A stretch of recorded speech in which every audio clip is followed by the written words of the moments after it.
Pero no se preocupen porque contamos con traducción en vivo que podrán estar viendo en las pantallas para no perderse de este increíble invitado.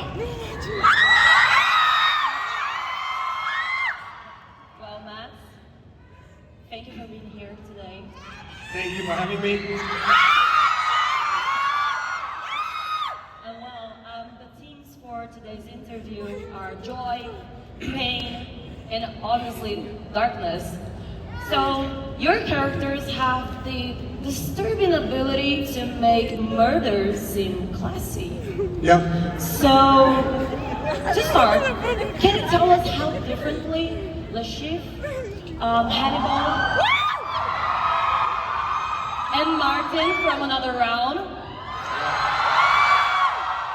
carry the feeling of sorrow within them? I mean, you're free to answer that they don't carry it at all, but we wanted to know your point of view upon these characters.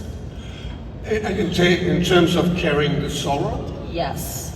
Yeah, I mean, different sorrows, different. I mean, the Chiffre is basically carrying the sorrow of losing $150 million, right? So that's his problem. Hannibal is actually one of the more happy characters I've ever played.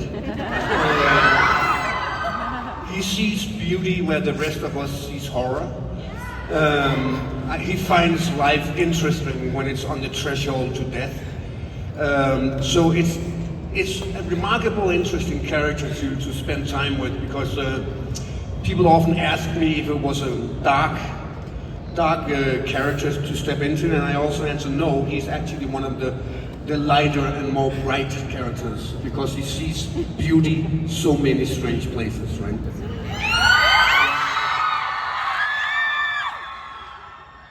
Martin is another round. He is well, he carries the sorrow of being in the middle of his life and not knowing where to aim, where his life is going, and but he does find a solution in a bottle.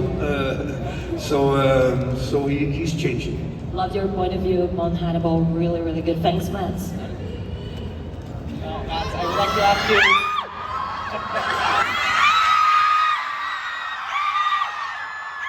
But maybe we don't need questions. We can just scream. There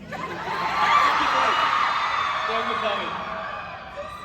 So, some actors immerse themselves in the characters that they play, right? And they take them home. I would like to know if you do that. Are you a method actor, or do you draw a line and you just turn it off and you leave the Chief at home or Hannibal, or is there a piece of them in you? No, the thing is that when you have children, it can get a little confusing if I come home and say that they should call me Hannibal now for the next 3 years. So no, method acting is not that. This is what people misunderstand. Method acting is a boring technique of reproducing through an action, like drink this cup of this bottle of water, and then reproduce a certain emotion. The idea of spending your entire life with a character is something that the journalist has invented. They love it. Award shows love it, but it's quite pretentious, and I don't do it. It would be boring also. That doesn't mean that if you spend a whole day immersed in a certain emotion to a certain scene, of course it rubs off on you, but you have to find a switch and can come back to yourself again, for sure. Lovely, thank you. And there's this thing about your characters, they really draw me into psychology. And there's this thing about the psychology of the characters, where sometimes we see a character and we see how manipulative they are. And there are these characters that they are so in control of things that they already know how they're going to end.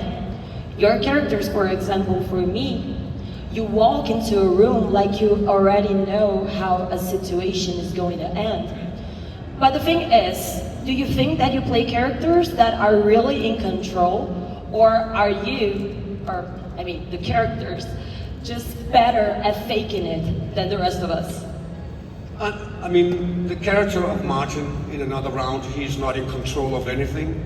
He's letting life carry him around. Hannibal, on the other hand, he is complete control of every situation.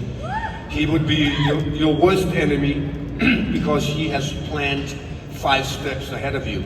The only thing he does not control, though, is his relationship with Will Graham.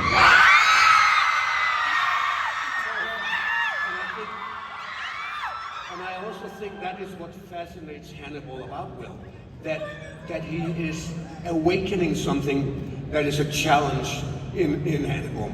He just can't control exactly what's going on here, but he finds it very amusing. Psychological game between the two of them, and it's really nice to see on screen. Yeah, I mean, Hannibal is obviously smarter than Will. Of course.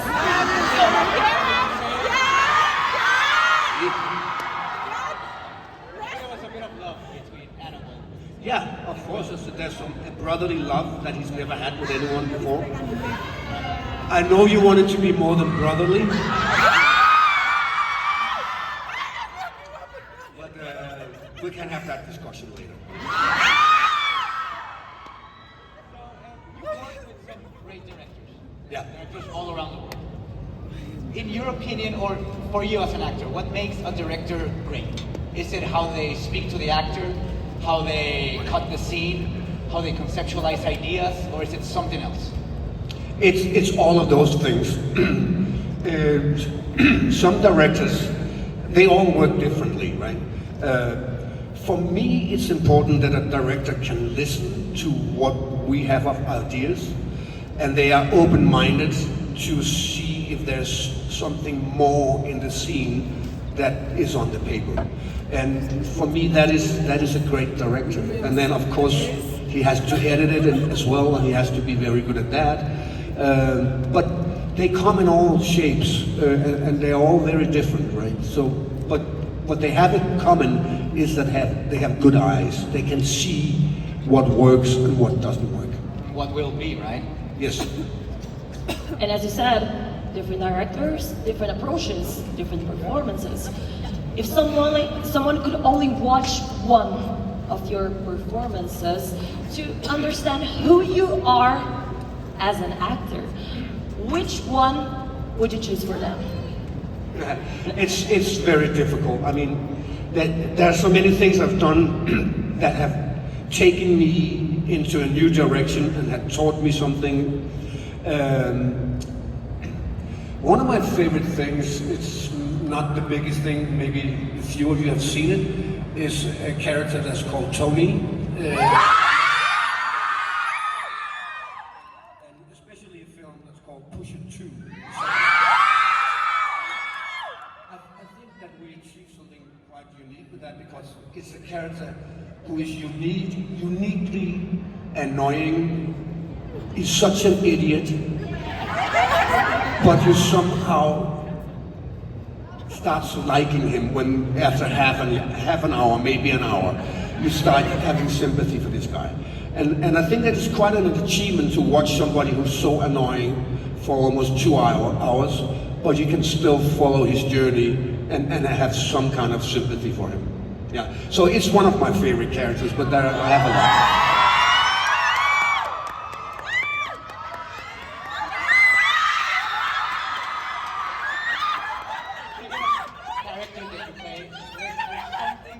Stillness, you're a master at stillness in your role.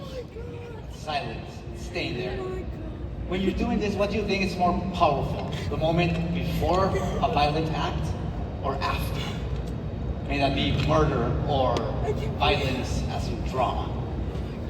I don't know. I mean, this character I just spoke about, he's very talkative and he's just like a machine gun.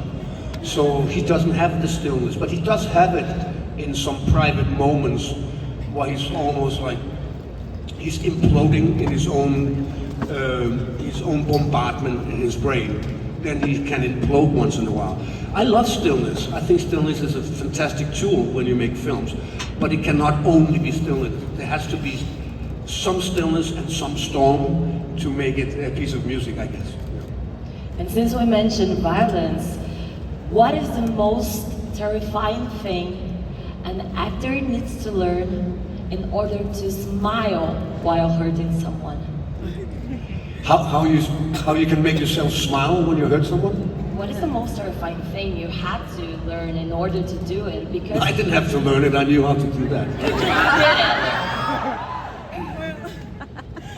If you take pleasure in your job, and you think you did a fantastic job, like Hannibal often do, it would put a little smile on his face.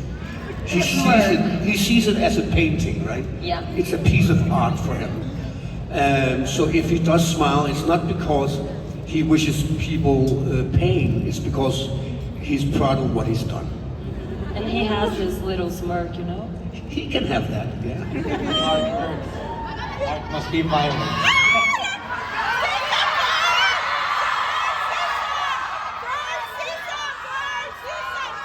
Gracias.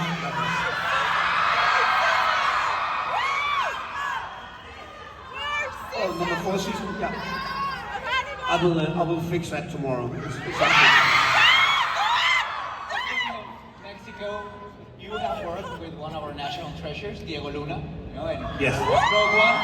Thank you for what you did for the rebellion. Yes. We appreciate it Yeah, forever. I was on both sides. You also did a thing. But have you shot anywhere else in Mexico or worked with somebody else from Mexico? And what was your experience? Guillermo del Toro is in a video game. I've never been to Mexico before. This is my first time. So, and if everybody is as nice as you guys, it's apparently the best country in the world. Yeah, Diego I've met many times since we did the film, and also before actually. He is a fantastic person. I love him very much, and he's such a talented actor as well. Yeah. Well, Matt, we're moving to the next segment of our panel. And Okay, I have what's something that? for you. You have something for me? Yeah, that's going to be lots of fun. Maybe, let's see. Or as we say in Ccxp, va a ser épico, ¿verdad? Are you ready?